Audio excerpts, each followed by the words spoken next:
Dans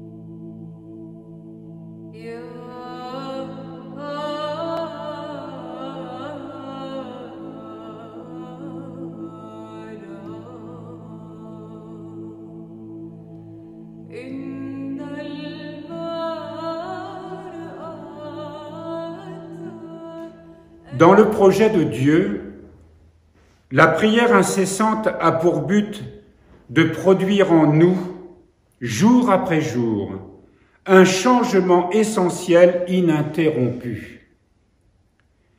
S'il désire que la prière soit très assidue, c'est pour qu'elle nous transforme au-delà de notre nature. C'est ce qui se passe quand nous sentons que nous sommes devenus plus que nous-mêmes. Aussi devons-nous supplier avec insistance que notre prière soit exaucée, car c'est par elle que nous obtenons ce que nous ne saurions méditer. Arrêtons-nous un instant sur ce paragraphe qui évoque la prière incessante, jour après jour, et qui produit en nous un changement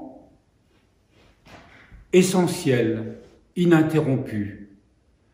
Cela signifie que, même si nous n'avons pas une prière permanente, mais que nous prenions soin de revenir incessamment dans la prière tout au long du jour,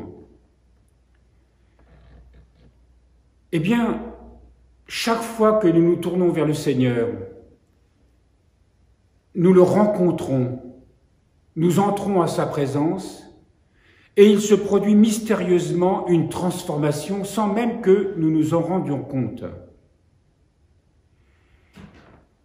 La prière est cet acte essentiel où Dieu lui-même opère en nous sans que nous nous en rendions compte le changement, le renouvellement et la croissance de l'âme. Ni le bonheur, ni la paix intérieure, ni l'impression d'être exaucé, ni tout autre bon sentiment ne peuvent égaler l'action secrète de l'Esprit Saint sur l'âme pour la rendre digne de la vie éternelle. La prière est l'action spirituelle la plus forte qui porte en elle-même sa récompense immédiate, sans besoin de preuves affectives. La prière ne peut avoir d'objectif plus important qu'elle-même, elle est le but le plus important de l'acte, le plus important. Cela signifie que la prière, c'est cette respiration, comme le souffle que nous produisons d'inspire et d'expire, cet oxygène dont nous avons besoin pour que notre corps vive. Et nous n'avons pas besoin de savoir comment ça fonctionne. Nous savons que en respirant, eh bien, notre corps vit, que notre cœur bat, que tous les organes fonctionnent. Par la foi, il nous suffit de savoir que lorsque nous prions, Dieu agit en nous. L'Esprit Saint agit en nous. Quelle que soit la qualité de notre prière. Quand je dis quelle que soit la qualité de notre prière, évidemment, je veux dire par là que nous nous efforçons de prier le mieux possible, avec le plus d'humilité possible, le plus de persévérance et de patience possible. Même si les pensées nous dérangent, même si nous nous rendons compte que ça fait 1 heure que nous ne sommes pas tournés vers le Seigneur, revenons-y le plus fréquemment possible.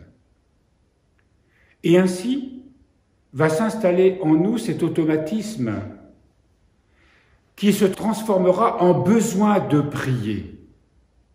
Parce que nous allons sentir les effets de cette transformation, peu à peu, jour après jour, semaine après semaine, mois après mois, année après année.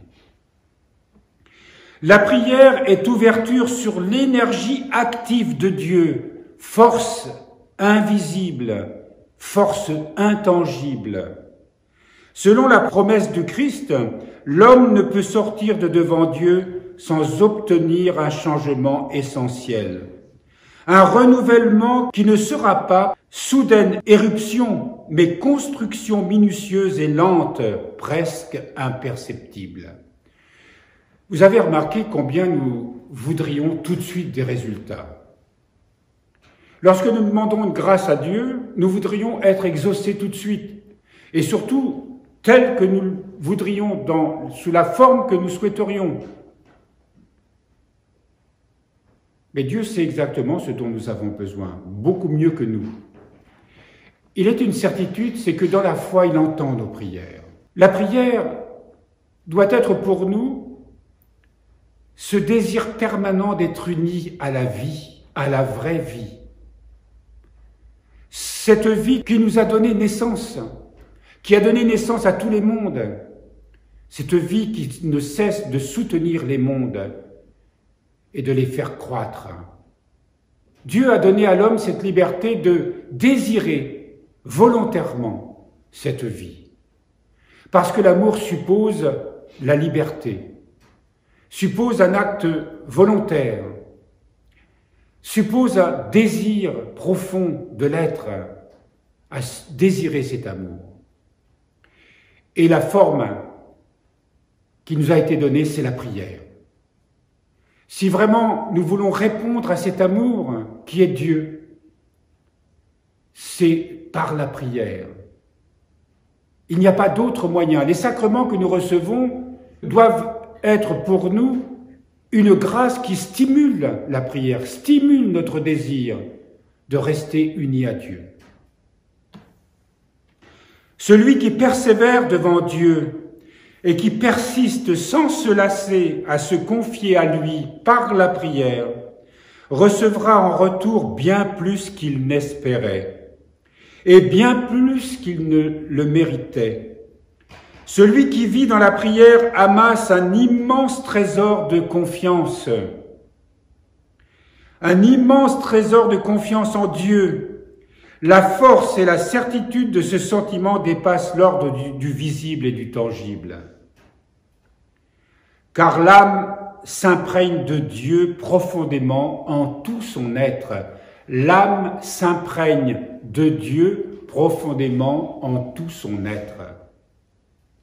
Oui, par la prière, la fréquence de la prière qui devient de plus en plus continuelle, de plus en plus incessante, s'imprègne de plus en plus de la grâce divine, de la présence divine, de la nature divine même.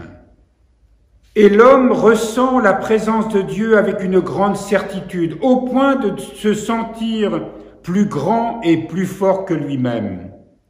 Il acquiert alors la conviction d'une autre existence, supérieure à sa vie temporelle, sans toutefois ignorer sa faiblesse, ni perdre le souvenir de ses déficiences.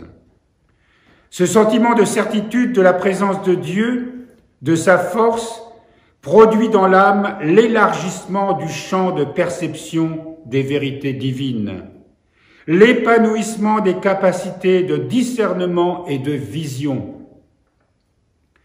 Évidemment que notre intelligence au sens spirituel se développe, que notre regard sur les êtres et les choses, notre perception, notre intelligence des êtres et des choses en est profondément modifiée. Parce que c'est le regard de Dieu même, c'est avec le regard de Dieu même que nous regardons ce qui est. Ainsi l'âme témoigne de l'émergence au fond d'elle-même d'un monde nouveau, son nouveau monde bien-aimé, celui de Jésus, qui vient de Dieu, et non des sens et du moi. Ce monde que l'homme apprend désormais à connaître, selon le vouloir de l'esprit, et non de la raison, sans l'intervention de la volonté propre, de la sagesse ou de l'effort humain. Dès que l'âme commence à s'élever dans ce monde de la lumière véritable, qui est en elle, elle commence à s'accorder avec Dieu par la prière continuelle, jusqu'à perdre toute division, tout doute, toute inquiétude. Alors la vérité régit son mouvement et tous ses sentiments, et le feu de l'amour divin fait fondre ses expériences passées et présentes, supprimant les partialités et les craintes du moi, les erreurs de l'égoïsme et ses soupçons, ne laissant au fond de l'âme que la plénitude de la souveraineté de l'esprit et du bonheur extrême à soumettre à sa volonté.